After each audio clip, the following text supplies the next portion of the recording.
All right, so next section, section 2 of our in-home appointment is going to be the financial inventory. So we've walked you guys all the way up through how to set the table, how to get them to the point where they're agreeing to the process. You know, Brandon, I'd love for you to just talk a little bit about what is a financial inventory for anybody who's brand new, maybe looking into FFL, never been in insurance before. What do we use it for, and kind of what kind of information are you gathering, and why are you gathering it?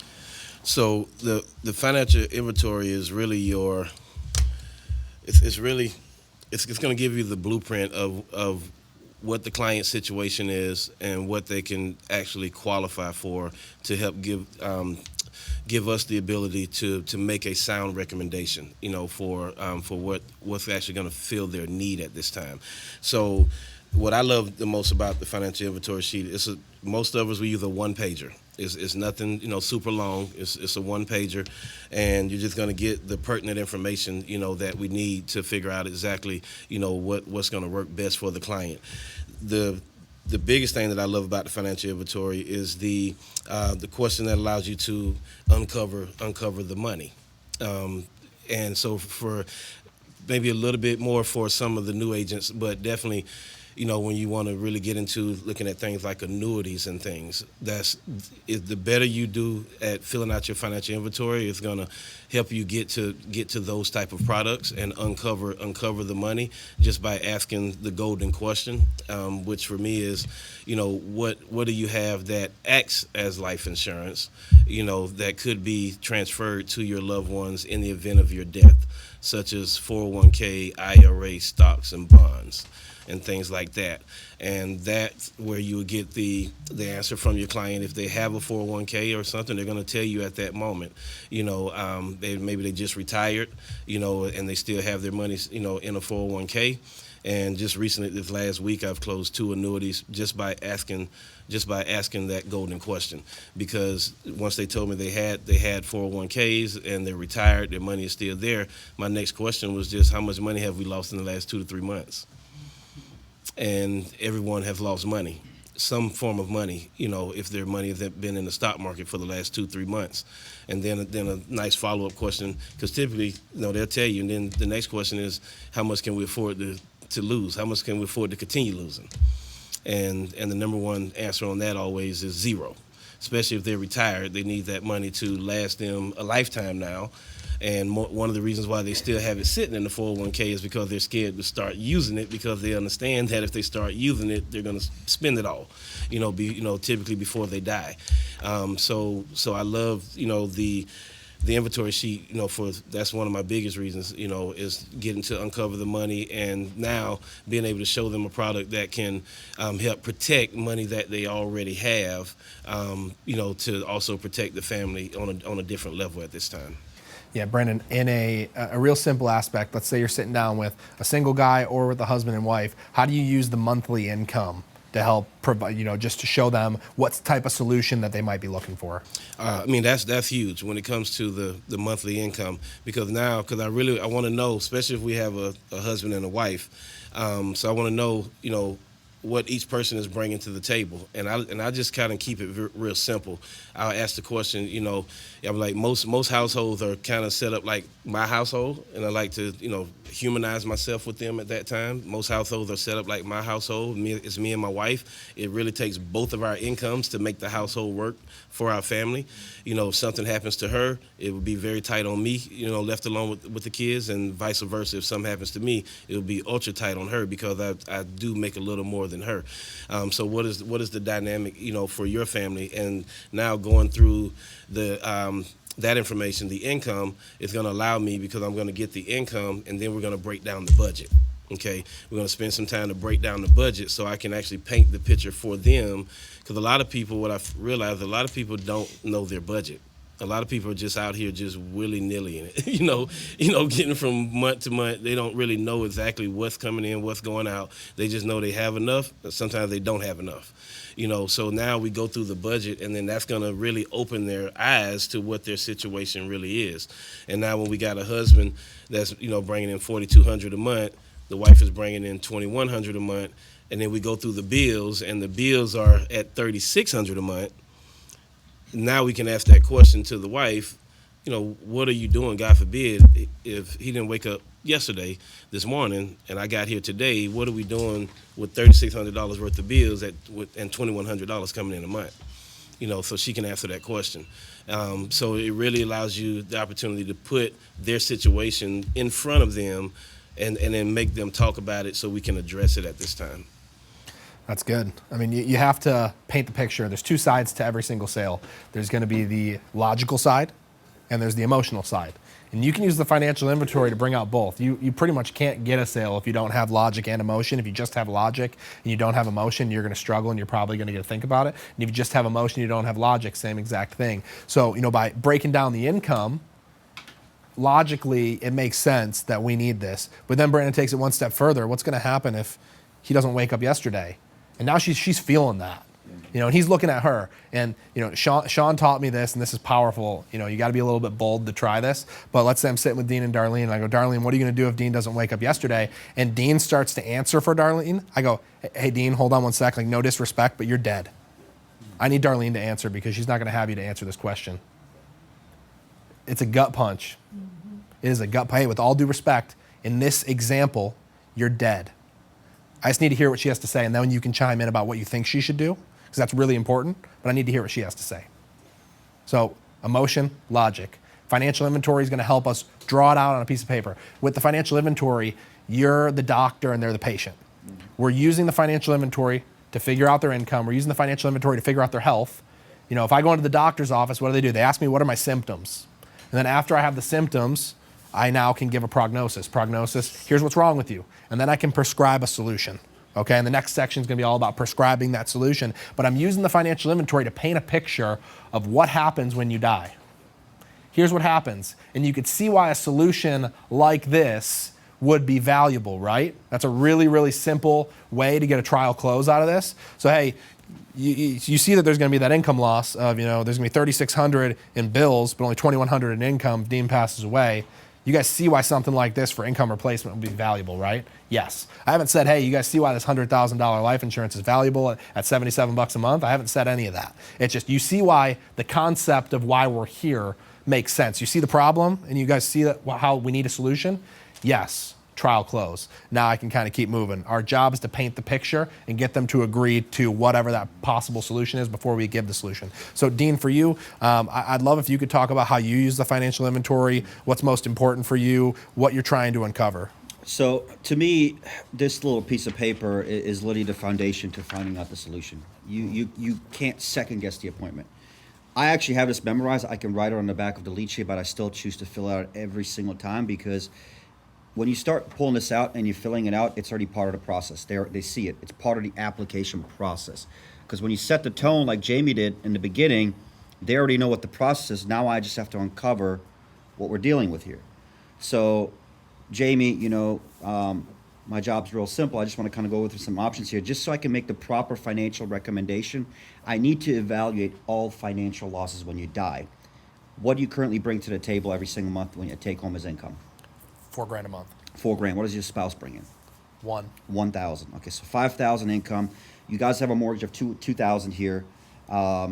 What's plan B? What's your backup plan in the event that if you didn't come home as of yesterday, where does your wife go? To our parents.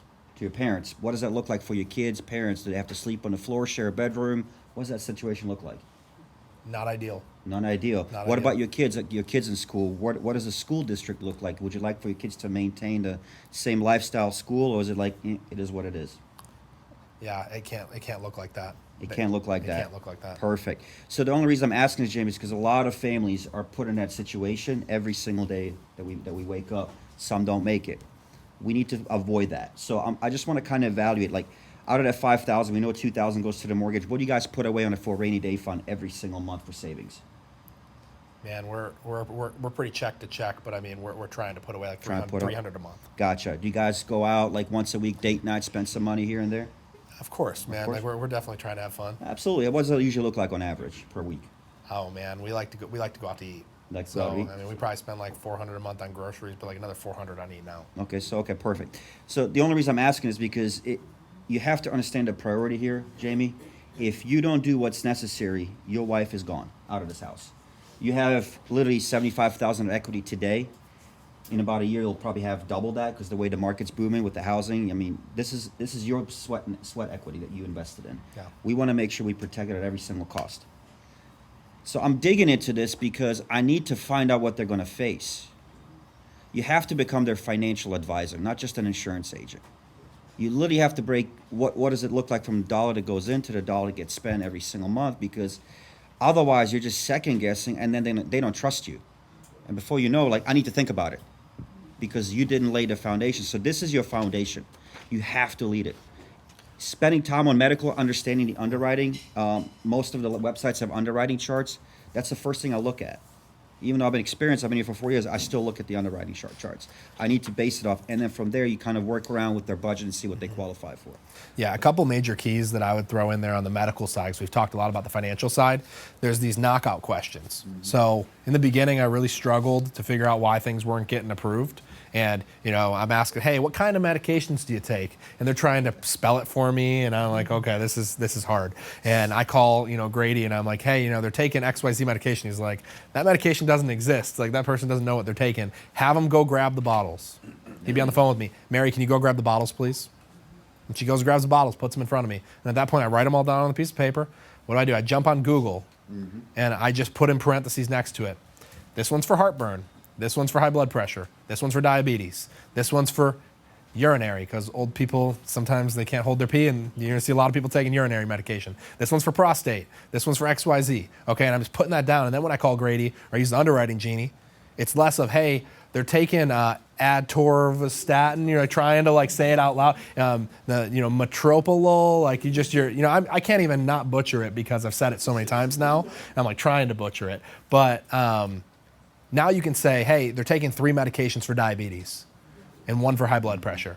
That is so much easier to help you on underwriting than it is to say, hey, here's all these different medications. Can you please go on? Because you know what I'm doing when you call me? I'm going on Google and I'm typing in the medication, and then I'm quickly, okay, 3 for blood pressure, 1 for diabetes. Got it, American Eagle. So the other part of the financial inventory is calling in the home or using, one of the underwriting helping specialists that we have, across all the various teams, whether it's in-home helpline, underwriting genies. We've got all kinds of different ways of doing it. But when you're brand new, so let's say, I'm brand new, and the word track after I finish filling out the financial inventory before I prescribe the solution is, all right, Dean, Darlene, I'm about 99% sure what direction we're going to go here. And in my mind, I'm 0% sure. I'm 99% sure what direction we're going to go here, but just in case, I'm just going to go ahead and get a second opinion from my senior underwriter at the office. Give me 1 minute, please. Ring, ring. Hey, Grady, you got a moment for a second opinion? All right, perfect. I'm sitting here with Dean and Darlene, 55 and 56, both non-smokers. They're looking for something that's going to take care of their burial, cremation, maybe leave a little bit of money back, behind for each other just for income replacement. And, Dean, he had a heart attack 2 years ago. And otherwise, he's taken some nitroglycerin. He's taken some, medication for pain from an accident from a couple of years ago, and just some vitamins. And, but otherwise, he's getting his health back together. And, Darlene here, she's not taking any medications at all, but she did have a dental surgery 6 years ago where they prescribed her some, oxycodone, some Norco. So even though Darlene's super healthy, I never, one of the major things you can't say, if you ever call your mentor and you say, I'm sitting here with Dean and Darlene, they're both so healthy. I'll be like, am I on speakerphone right now? No, never say that out loud again. Yeah. People who are healthy want to think about it. So Darlene's taking no medication. You ever had knee surgery, dental surgery, anything? And I'm making a big deal. What about family history? Your grandfather have a heart attack? And she's got some family history of heart disease. Anything. Okay, so hey guys, we're gonna go ahead and I'm gonna show you a couple options with Americo. We'll see if y'all can qualify with the family history of heart disease, et cetera, et cetera. So it's just, even though I know it's probably gonna get approved, you're putting doubt in their mind because people want what they can't have. But you have to learn how to fill out that financial inventory really well to be able to call your, whoever it is, in-home help person. And it's not just what product to write. They're gonna be the coach in your ear. They're gonna be the quarterback in your ear telling you what to do. Hey, okay, Jamie, I need you to write down, you're gonna do Americo, and here's what you're gonna do. You're gonna write down these 3 options, 30,000, 20,000, and 10,000, okay? And then you're gonna tell them to pick one. You got this. Click. Simple. Or, hey, you're gonna do Americo Eagle, make sure, hey, real quick, write down on your paper these 3 bullet points. It never increases in price. It lasts for their whole life. It doubles in the event of an accident. So, hey guys, couple options here, and we'll let Robbie and Mike get into how they do that. But I've now written that down. I have a couple bullet points from Grady, and here's the 3 options. Now I'm going to go quote. Now I'm going to move into the close. But I use the financial inventory to be the thing that's going to help me when I call, my upline, my manager, to help me write that product. So you have to get really, really good at filling out financial inventory. One of the biggest pet peeves of any, manager who's answering those calls is someone who didn't do a good job of filling out the financial inventory. One of the last things I'll say for this section is incorporate this question after you've gone through all the medical. So you've written down they grab the bottles. So I know here's exactly what you're taking. They have a list of their prescriptions. I've done the knockout questions. And real quick, Dean, Darlene, is there anything y'all have been prescribed in the past that you stopped taking or chosen not to take? Because if they've chosen not to take it, they never filled the prescription. Oh, I did have a heart attack like 4 years ago and I never took the medication. And you're like, oh, that's a big deal. I need to know that. Things come out of the woodwork when you ask that question. They'll be like, well, I do have cancer right now. And I haven't done the chemo. And it's, oh, okay. And then you're like, why am I getting denied? Or they tell you right as you're asking a health question, oh yeah, I do have cancer. Like, I asked you that, but you didn't answer it. Yeah, 100%. Okay, we can't do this option. So you have to have a good, because the one thing you don't want to do is you don't want to get on your back foot. What I mean by getting on your back foot is when you are trying to close somebody and you build them up on this product, and then you're like, let me pull the rug out from under you, you can't get it. Sorry. And now let me pivot over here to this option that's 50% more expensive with 50% less value. And now they're like, get out of my house. I don't even want to do this anymore. This is frustrating. Whereas if I would have just presented them with the right option the first time, they probably are much more inclined because they don't know any difference. But when I show them it's $100, now it's $150, they're like, what? I want the $100 option. You told me that was the option I get immediate coverage on. I want that option. You built it up so big. So during the financial inventory, never get hype on one product, never get hype on one solution, one company, because the financial inventory is going to determine what direction we can actually go. Mm-hmm. So just fill this whole thing out. In the beginning, call your manager. Do that for about 15, 20 appointments. You're going to run into most of the major things that you're going to run into. And at that point, we got cheat sheets, underwriting guides. Now it's like, even I, to this day, I sometimes call just for the credibility side. I have an agent, Peter Unger, who he's one of the best underwriters on our whole team. He calls me in every single home still. He'll be a Hall of Fame producer this year, just to put on the show for the client. And the thing that he says after we get off the phone, he goes, perfect, that's exactly what I was thinking too. Click. And they're like, oh, he was thinking the same thing as the senior underwriter. He's a pretty credible guy. The thing is, I was thinking the same thing as Peter. Peter's a better underwriter than me. But it's he puts on that show for the client, even though he knows what to do. So the financial inventory, it's all psychology. It's all psychology. People want something they can't have. So fill out every single question on the financial inventory. That's our section.